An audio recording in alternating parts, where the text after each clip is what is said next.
Let's head back to the voicemail of Truth and Reason. This one about the Browns secondary. Hi, this is Tony Cross, 50-year Browns fan.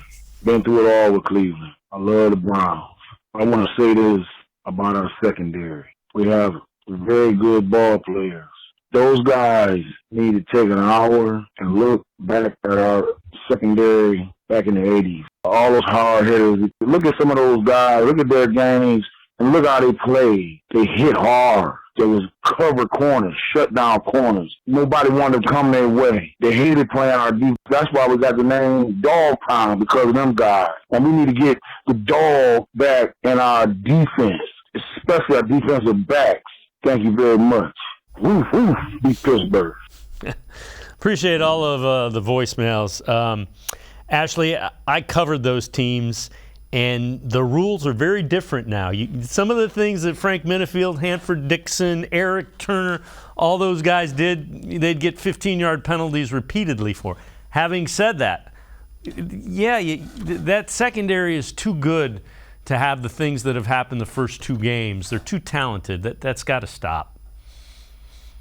Yeah, and I think especially like being in Cleveland, people appreciate good secondaries because, like that caller said, they think of the Dog Pound, right? And where that name originated from. And yeah, to your point, Dave, it's really, I just think it's so hard in the NFL to compare eras because things, like you said, have changed so much. But I mean, I do think for this secondary, it's not that the drive isn't there, right? It's that the communication is off. Like they have some really good guys. They've spent a lot of money and a lot of resources putting this secondary together, extending Denzel Ward, drafting Greg Newsome, bringing in JJ3, just to name a few of the more notable moves over the last like 5 or so years.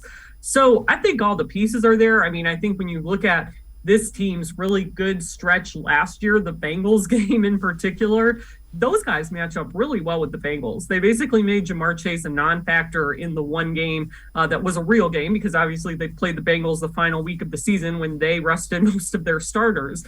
But I do think the pieces are there. They really do have to figure out this communication issue and, again, get a feel for if there really does need to be a scheme change, if they need to get rid of some of this zone and go to man and try to lock those guys down. But overall, I still am very adamant that they have the right guys here on the field. You just need to get those pieces working together and meshing together now. Yeah, I'm with you. You know, right now they're playing like talented individuals. They need to play like a talented unit.